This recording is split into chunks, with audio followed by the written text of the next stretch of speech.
Hi friends, just wanted to give an update on the hydroponic garden experiment in the basement under shop lights. And these herbs here have been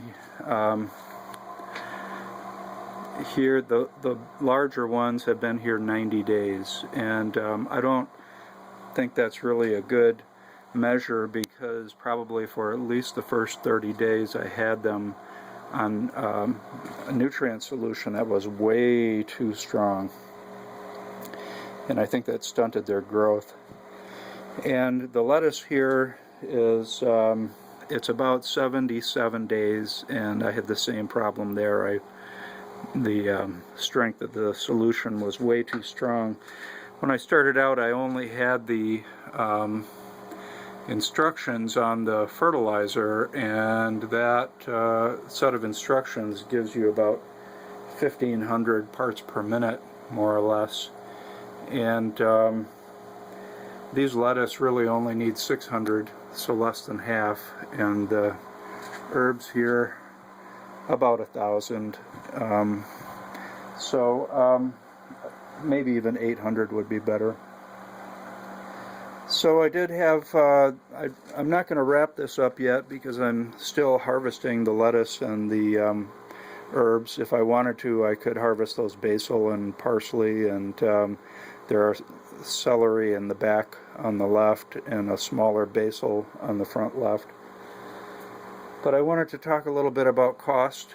And first of all, the nutrient solution, I bought 5 pounds of it. And 5 pounds was $40, and this was 10-8-22 hobby mix. And if you mix it up full strength, you get 500 gallons. That's what they tell you. And but for lettuce, even half strength is almost too strong. So that would be 1,000 gallons if I mixed it up half strength, and 1,000 gallons at $40 comes out to about 4 cents per gallon. And each of these tubs are 5-gallon bussing trays, typically what you'd see in a restaurant. And a restaurant supply store should have these kind of trays with the lids, and then there are 2-inch holes drilled in the lids here.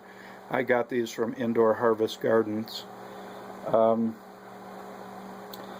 So per 5 gallons, 4 cents per gallon, 20 cents per lettuce grow, because at least with lettuce that grows in 30 days or 40 days, I don't think I would need to change out the nutrient solution.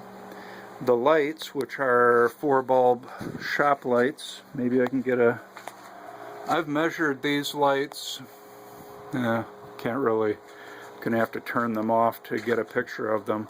I've measured these lights, and they cost $5 per month in electricity, and that is running 16 to 17 hours a day. So probably could run less than that, so it could be less than $5 for one 4-foot shop light. Now I have 2 of these tubs. I have them the long way. If I had a little bit more room, I would turn them 90 degrees and put 3 of them under one shop light. I think that that would work just fine. And a matter of fact, if you or anyone were interested in doing this, I would recommend 3 of these tubs turned sideways. Rockwool cubes are about 20 cents per plant, and I think I'm paying too much, but then times 8 plants is $1.60 per tray. So, you know, seeds, roughly 1 cent per seed times 8 plants, so 8 cents. And if you total that up, just the lettuce grow, so just this tub right here is $11.88.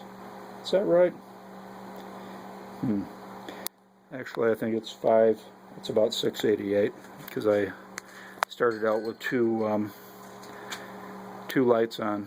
Anyway, I got some bad math here. But I wanted to show you kind of something in the dark, and this is a future grow. If you've stuck with me here, here's my beer brewing area. I've got this beer that's going to be out of here next week. And then I have these things. There are 2 boxes, and these are MHP Gardener style boxes. They are 2x4s, so in other words, this height here is 3.5 inches. I have 2 reservoirs in each, so there is this separator here, and I calculated the volume, and it's going to be just about a little over 6 gallons to fill that to the top. So I think what I'm going to be doing is 5-gallon nutrient batches. The idea here is I'll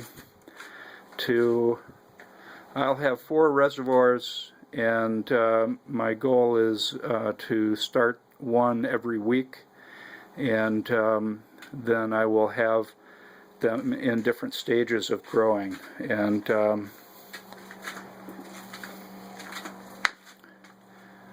this thing actually does better in dark than it does in bright light, so maybe you'll be able to see it.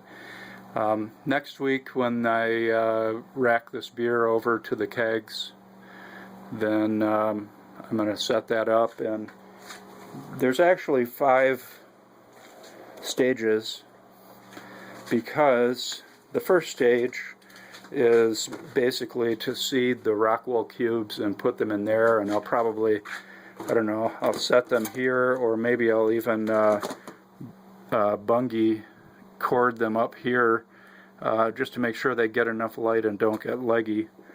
But anyway, that's the first week is going to be in there. It'll be seeded and soaked, and hopefully they will sprout. And then the second week it will be moved to a tray, and then it will stay in that tray for 4 weeks or until harvest. And I'm going to try some different varieties of lettuce. I started out with romaine, which is very tasty, but I'm going to try some other varieties that are a little bit shorter. That's a 70-day lettuce here, and I've been harvesting this. I don't know if you can see, but I'd take a scissors and cut off the outer leaves. And for example, this morning I came and I got probably a dozen leaves off of this, and I didn't eat it as a salad. I just ate the leaves. They taste very good. They're crispy. They're not bitter at all, and it's kind of, I kind of like it. I can just come down here and graze and eat a few leaves, and then maybe eat a sprig of parsley and a leaf of basil. I haven't eaten the celery yet, but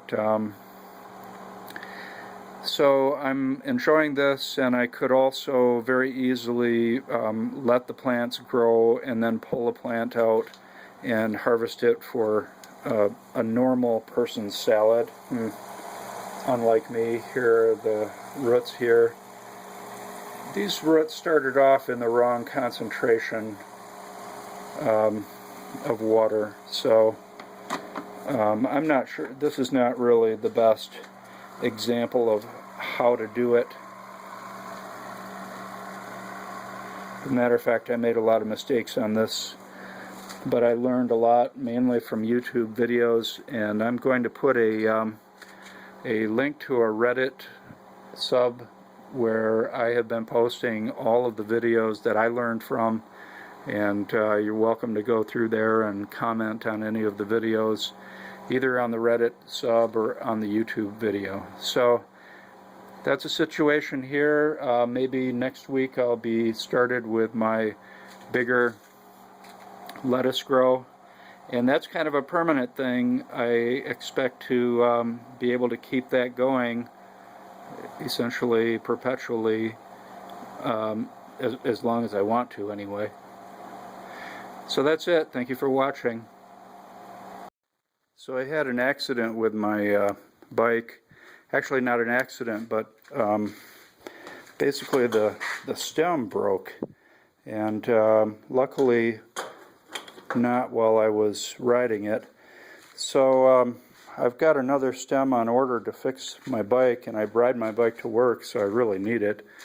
But I got this old clunker going, and it's old and rusty and wheels are wobbly, but it works fine. It almost breaks. And then I also got my other bike, and I'm going to put a different handlebar stem on this one and a different seat post. It's way too flexible, so I'm putting solid. And then I've got this bike. I haven't really done anything yet with it. I used to commute to university with this bike, and I'm going to put some new tires on this. I think this bike is ready to go as is, because it's just a really reliable bike, and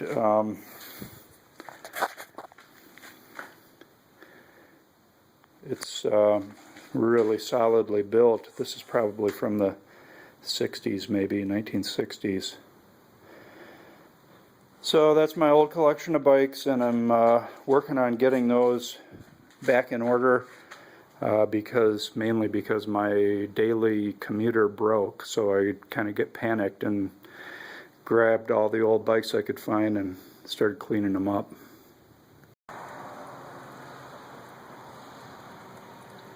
So hey friends, enjoy. My advice to you is the world may be getting you down, but try to make the little area that you have yourself into a paradise, and live the good life while you can.